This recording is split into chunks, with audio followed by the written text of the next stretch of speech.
50 Shades of Gardevoir. Chapter 2. Brian wakes up to the soothing tone of a woodwind instrument. He places his contacts on his eyes and watches Gardevoir sitting in his computer chair. "Hey baby, what are you doing?" Brian asks without noticing what's going on. Gardevoir swirls around with Brian's flute, except that it's all greased up and dirty. "Yo, yo, yo, yo, what the fuck?" Brian yells. Gardevoir drops the flute, damaging the silver keys. "Don't fucking touch my instruments. My parents paid over $1,000 for that flute, and you just trashed it, you skank." Brian harshly insulted. But Brian, senpai, it was only an accident." Gardevoir pleads for mercy. Brian cracks out his Indiana Jones whip that he got from Disney World. Gardevoir backs towards the wall in fear. "You gonna touch my shit ever again, bitch?" Brian threatens. He cracks the whip once more as Gardevoir scrunches in between the corners of the wall. Brian suddenly hears the clink of fallen coins directly outside his room. He drops the whip and runs out of the room. Gardevoir, still hunching towards the wall, gets up and finds Brian out in the living room, picking up quarters that fell out of a cracked coin jar. "Oh yeah, I'm rich, baby," he announces triumphantly. Gardevoir picks up his whip. She is clueless of what to do with it. She stashes his whip in a cramped area in his closet, then proceeds downstairs. Brian puts his mound of quarters into his knapsack, then takes a seat on the dining table to eat his breakfast. Gardevoir takes a seat across from him. She tries not to mention the whipping incident to him, since it seems to have completely forgot. Gardevoir stares at her food, not knowing how to comprehend how to eat human food.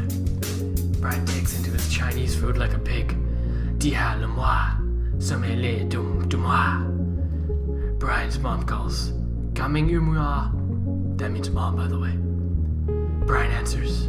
Brian leaves the dining table, leaving Gardevoir to think about life. What the fuck is wrong with this kid, Gardevoir thinks. I mean, he's still my best friend, but he's got some major issues. For Christ's sake.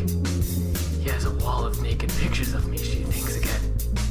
Brian rushes downstairs with a worried look on his face. "Et moi, it wasn't me.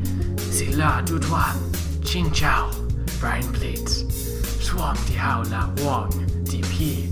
Brian's mom screams. Brian's mom suddenly has possession of Brian's whip, and as she runs towards Brian, threatening him with it, Gardevoir glares silently at the scene, acting like she's not paying attention. Gardevoir walks outside, waiting for the commotion to end. Brian opens and slams the front door. "God damn it," Brian sighs. "What happened in there?" Gardevoir asks. "My mom kicked me out for a few hours." "I wonder why." "Because she just entered my room for the first time, and then she saw all my empty lotion bottles and a wall of nude Gardevoir pictures." "Wait, she's never seen your room before?" "Nah, I would never let her see my room. But it just seems like she snuck in there. Apparently she found the door open." Gardevoir cringes for a moment. "What's wrong, Gardevoir?" Brian asks caringly. "Oh, nothing. I'm just a bit cold this morning." "That's alright. Mornings are usually cold here. Around 55 degrees Fahrenheit on average." "What is Fahrenheit?" "I'll explain later." They end their conversation. "So you want to go to the park?" Brian invites Gardevoir. "Yeah, sure," she accepts. "Alright, let me go get my cousin first. He lives right down the corner," Brian remarks. They walk down the street quietly. Gardevoir cringes again, thinking about the whipping incident. "Are you that cold?" Brian asks again. His hands. He hands her his middle school athletics hoodie. Gardevoir slips it on, blushing. Thanks, Brian," she says. "No problem. If there's anything else you need, anything at all, just come to me," Brian assures. They reach Brian's cousin's house. "This is my cousin William's house. He's pretty chill and cool," Brian states. After William, making William sound like a good guy, Brian rings on William's doorbell. Hey, what's up, my nigga? William greets. Hey, mate. You want to go to the park? Brian asks. For sure, Brian. Let me get this tennis gear and we can go jam on the courts. William leaves the front door and goes and gets his tennis in his room. Brian and Gardevoir wait patiently. William finally shows up. Alright, let's go, William signals.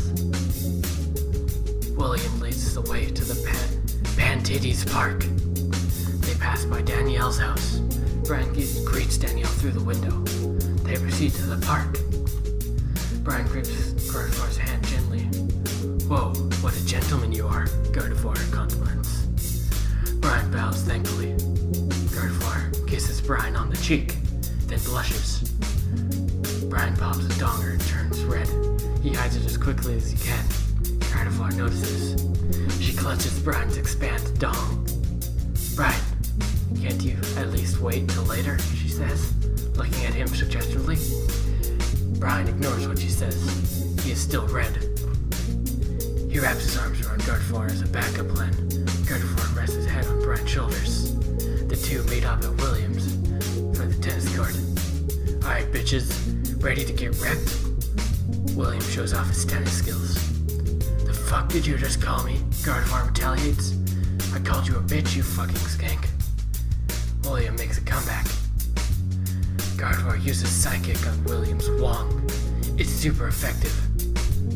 Gardevoir grabs Brian's arm and right away to the scene of the crime.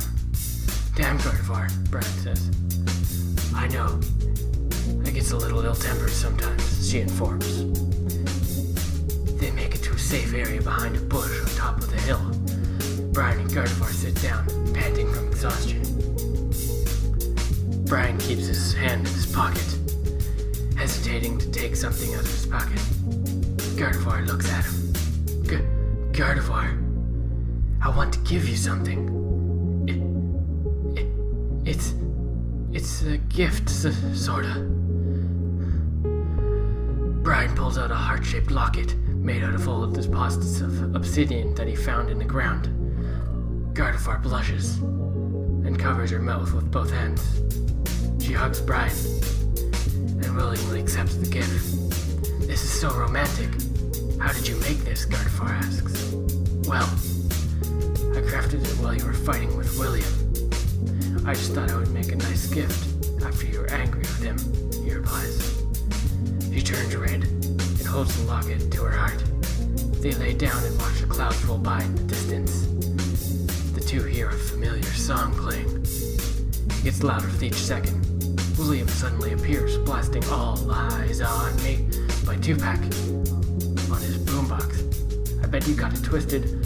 You don't know who to trust. So many play hate niggas trying to sound like us. Say they ready for the funk, copyrighted stuff, but I don't think they knowin'. Straight from the depths of the crowd's going, William raps. Brian gets up with a microphone in his hand. What, are you still down? Well, are you still down, nigga? Holla when you see me, and let these devils be sorry for the day they finally freed me. I got a caravan of niggas every time we ride, hitting motherfuckers up when we ride by until I die. Brian continues the rap. Gardevoir sits up, confused. The hell is this crappy wordplay, she thinks to herself. Now go away, William. Piss off. Leave. Brian shoos William away. William trails down the steep hill. Alright, now where were we? Oh yeah, Brian realizes. They go back down to laying on the hill, staring at the clouds. So, what do you want to do? Gardevoir asks suddenly. I don't know, Brian answers cluelessly. Gardevoir places her head on Brian's shoulder and initiates cuddle position. Brian turns red again. What? Brian asks, confused. Jesus fucking Christ, dude, she says, unamusingly. She goes full force cuddle with Brian. He feels uncomfortable. They slowly fall asleep. Brian wakes up a few hours later. He looks to the left of his shoulder and spots a shriveled white and green raisin. Wait, it's Gardevoir.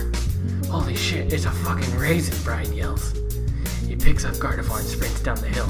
He throws Gardevoir into a pond as the koi fish start to nibble at her tits. She gets up and rushes out of the water. "What the fuck, Brian? I was sunbathing!" Gardevoir screams in anger. She walks away, frustrated.